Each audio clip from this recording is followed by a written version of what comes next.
markii faaraxintaas sidhi waxa soo galay nin magaciisa leedo Axmed Maxamed isagoo waqtiga wuxuu joogay la foole heestan oo magaceeda la yiraahdo waa iga su'aal guud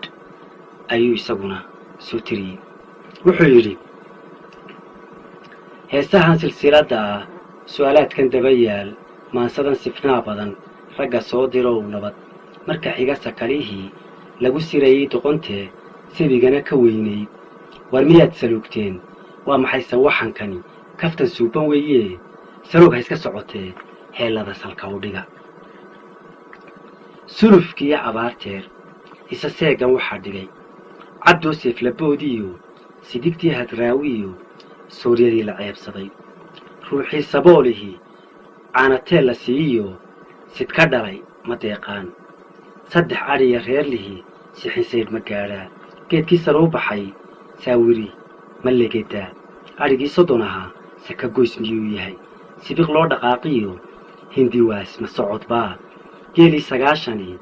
saba ari ma daaqa saldhigeedu wuxuu yahay waa iga su'aal guud saadaasha khayrka ah socotada wardoonka ah ninka siisan waayo kii saxar la guursaday ma sitaarad buu xidhan haddii warankii sooyaan loo doonay samaydii ma cirku sallaan dhigan sursuruhu markuu dhaco masibaa dagaalgeli sibraarada la buuxsaday masadii socday noqon sadaqadii iyo dhowrtadu 30 beri miyay jiri haw doonta sarabkee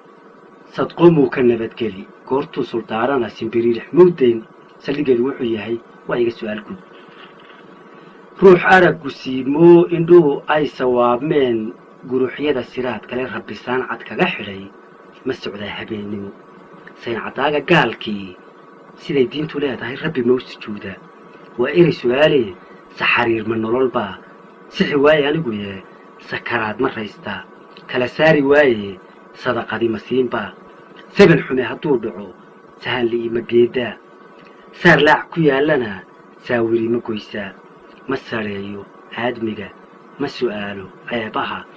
hadal saax ma buuxsheen waxaan saa ka leeyahay waryaan samaha laga tegin